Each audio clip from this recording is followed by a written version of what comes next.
score when you sort of, I mean, I knew a lot of the songs, but I don't think when I first thought, I was like, oh wow, everything that they're all in Oliver. Like so many of these songs that we know so much, and they're such earworms. They've really, you know, in this very brief rehearsal process, we've all gone around singing them nonstop to each other.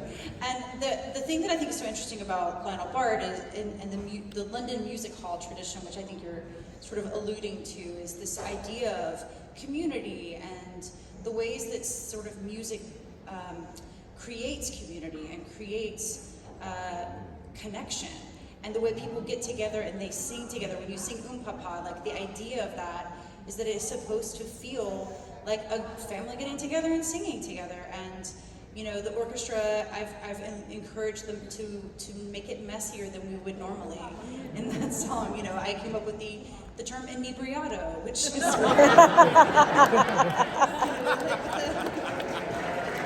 and sort of right before we sing it, we sort of remind ourselves of that in the metaphorical sense only. Obviously, it is right after intermission, so I'm like always very metaphorical only. But no, it's, you know, just finding our ways to pay homage to that kind of grittiness and that real community. And then you sort of look at parts of the score that are really film score-esque almost. I mean, like there's sequences that are really just unbelievably sweeping and beautiful, and then there's, as long as I mean, there's so many colors to the score. So, trained or untrained, he wrote quite a score. And quite theatrically. Absolutely.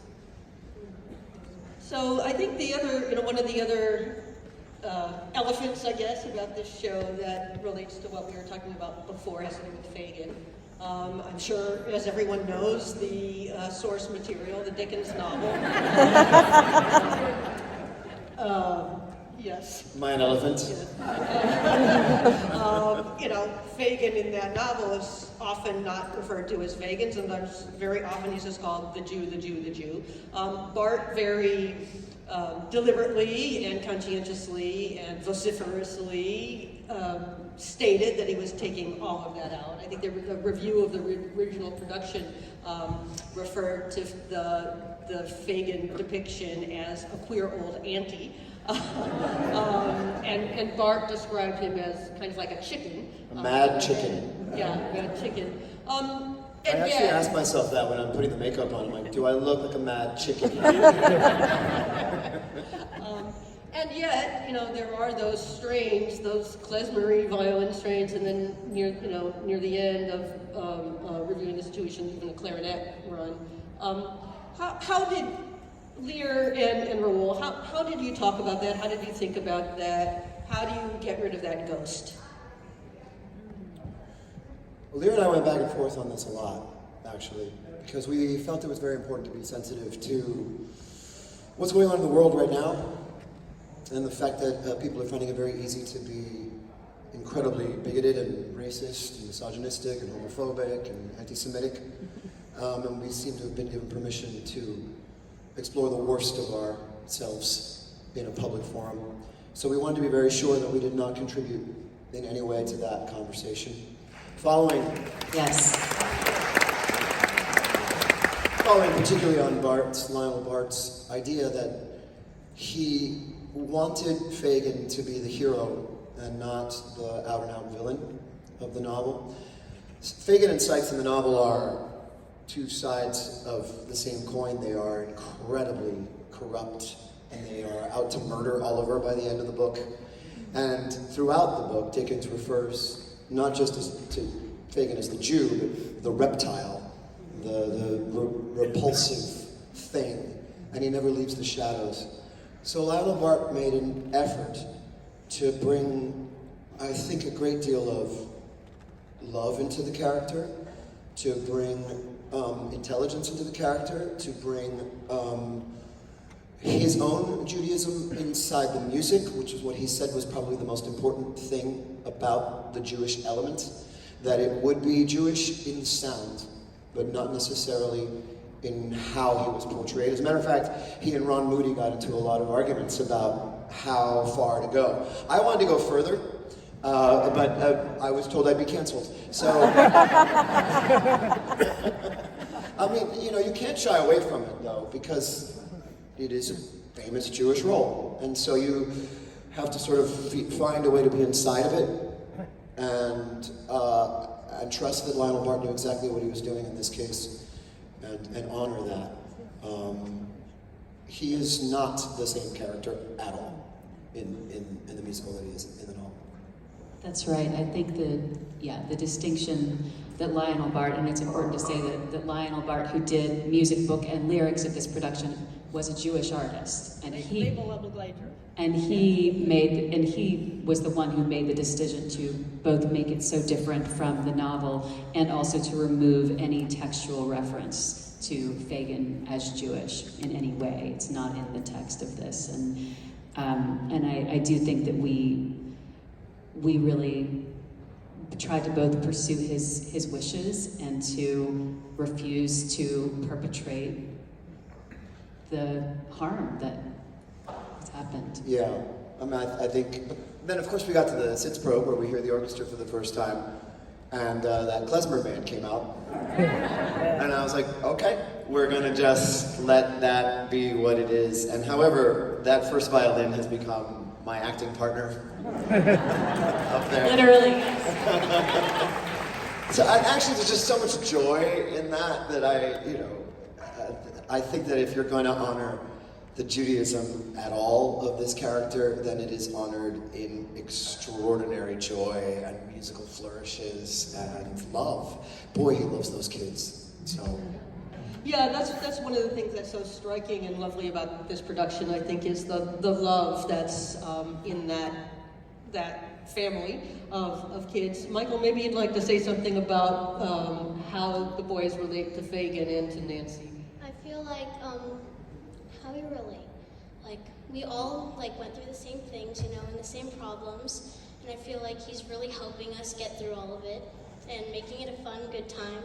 So yeah, I think we just really relate to them. And while you're holding the mic, tell us something about how you've prepared for choreography, that acrobatic choreography. A lot of training and mentally preparing for each show. And Hold the mic a little closer. oh, hello. So yeah, just training and just warming up. Definitely warm up. And yeah. A lot of candy. A lot of candy, yeah. Yeah. We let him have a little bit of the stash. You wonder why they're all wired, because they just literally just consumed an obscene amount of candy backstage. So they're literally on a sugar rush. And donuts.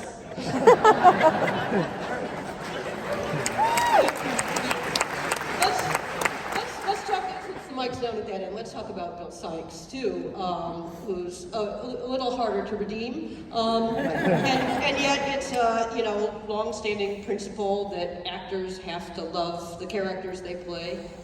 What did you find to love in Bill Sykes?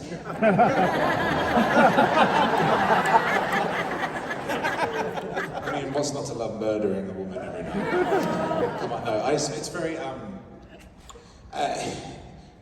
villains iconic villains are fun to play. They're just, you have to sort of park yourself at the door in a sense and just allow yourself to, you have to immerse yourself in it. If you don't, then you are going to question everything. So for me, it was kind of a case of, you just have to go for it, basically. I couldn't sit there and question everything about him, but what I wanted to be clear about, and this was what we all agreed on, in a sense, we wanted to make them very human, because regardless of who you are or what you are, we all have something of this inside of us. We do have humans, do have violent tendencies. They do have insecurities. There are people have psychological problems. They have codependency relationships. So rather than just pretending, oh, he's just a villain, it's more about actually trying to hopefully understand the characters and know that this happens. This is people exist like that. And it's not necessarily who they are innately. Yes, we do have psychopaths and serial killers and all the rest of it, but we do also have people who have had misfortune and are without love, etc., and have like just continually gone down a bad spiral. And this is true. This is like what exists in the world. So pretending it doesn't exist is not the answer either. So that's what we all sort of agreed on, right? To sort of try and You're a serial killer in the making. serial killer in the making. Yeah, I feel like we also did a lot of work, and some of it, first of all, it helps that Tam is the kindest, loveliest person ever, which is really important to me when I'm casting somebody to be in a role like that. And you know, these actors, in addition to being the just Olympic athletes of theater that they are, this is an incredibly kind and wonderful group of people. That it was an important thing going into a story like this to have that, I think, in the company. But we talked also about, you know, and some of the things about backstory are sort of our own little secrets and the actor's own secrets, but we were interested in the detail in the text that we know that Nancy has been working for Fagin. She says since she was half his age, since she was half Oliver's age, he's 11. So she started working for Fagin when she was 6. Our Fagin is not very old, obviously, but you know, we wondered if possibly, you know, if Bill Sykes, if the three of them had known one another for quite a long time, and potentially they had known Bill as a child too, that Bill and Nancy had known one another as kids, and that the idea that possibly there was a before for Bill Sykes, that he wasn't always like this, and that's where some of the deep immersion and research into that period of time was incredibly vivid and helpful, because it was a very brutal time, you know. At the time that the show is set, the life expectancy was 27 years old. And you know, the half of the funerals each year were for children under the age of 10. So there was an incredible amount of violence that was part of daily life, the brutality of illness and true, really deep poverty that people couldn't get out of. And you know, we learned that like the age of legal accountability for a child, in addition to the fact that children worked and were starving, and you know, you might have seen the bodies of children in the street, but also the legal age of accountability for a child was 7 years old, that they could stand trial and be put in prison at 7. So it really was having context on, in a way, the brutality of that whole world that helped inform. It just made Bill Sykes not random. It grounded him in. It's just thinking, I had that interest. There's that Fagin lyric, "Bill has got a heart of gold," which we were trying to figure out where that comes from. And there was one day in rehearsals where we talked about, well, he's known them since they were children, and there was a lot of good in this kid, and he and Nancy were quite wonderful together, probably, and something has started to go wrong, which is useful for the play, because by the time you get to reviewing the situation, it's because things are going wrong. This has never happened before. Bill doesn't act this way, not to Nancy. Nancy doesn't stand up to him, not this way. There's love there that's seen, and yet something's gone off, and that is interesting. You were speaking, it reminded me of that beautiful quote from Dickens. Did you already talk about that? Sort of about the light in the darkness. Do you remember it? Well, yeah, so Dickens was talking about, Dickens took first of all, Dickens was 25 when he wrote Oliver Twist. I also have to say that. But he would take these like journalistic walks through London and would go into parts of the city, spend a lot of time in parts that were, you know, places where people were, you know, it was sort of, these are the places where you're scared to go or don't go, and that's where Dickens actually spent a lot of time, particularly all night. That was when he did a lot of his walking and thinking, and he did think of himself in some ways as a journalist, capturing the conditions of that, and was asked, I read this amazing quote, which we were informed by, where he was asked, why are you doing this? Why are you going into those parts of the city? And he said, I am going there because it is in those places where I can learn the history of the human heart. That's what he was looking for in those places. So we thought that was interesting. I want to build off a question that came in from Susie about the different extremes. You've alluded to this already, Lear, that are in this show emotionally. There's pain, there's violence, and there's tremendous joy that you go all out on the songs for the joy. And we see them in very, very quick change moments where Mary and Brad, you go from a moment where you're talking about, being in a can of cockroaches, putting a kid in a can of cockroaches, to I Shall Scream, which is a hilarious music hall kind of number. What's it? How do you get from one to the other? What's going on for you in those moments? Well, I mean, I Shall Scream is just a little sort of entertainment of two people who are horrific and work in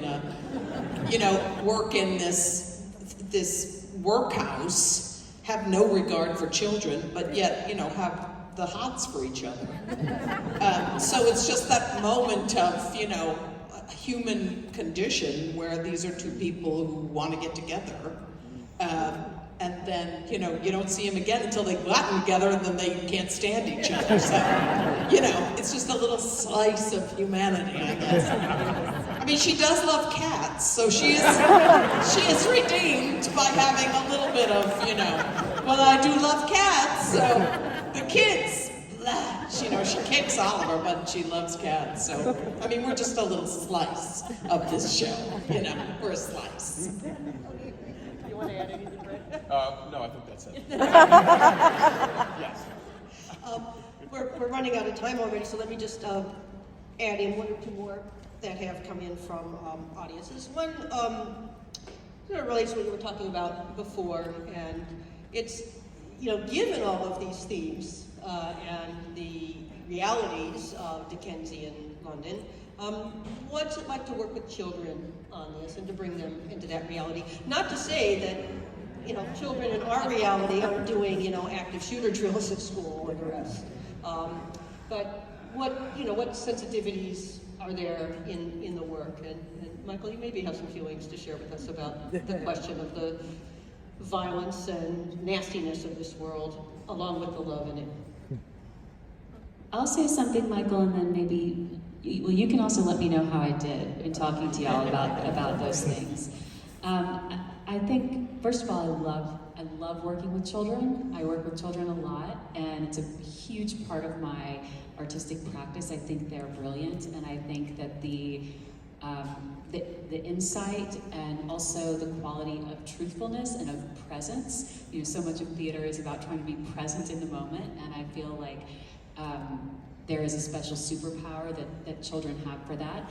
I also, my son is 6, and I have a 7-month-old daughter, so I have children and certainly think about them constantly as I make something like this. And by the way, my son was here today, and I really debated whether he was going to stay for Act 2 or not. And we had a lot of conversations about that. But, I think the age of the young people in this show they're very mature, and I think we're really able to, we talked very honestly about that time period, and that was a big part of how we built this world together, trying to understand that. And I feel like they completely had the capacity to understand it and to want to tell their part of the story really truthfully. Yeah, I feel like it's very scary, but I feel like it has to be brought up.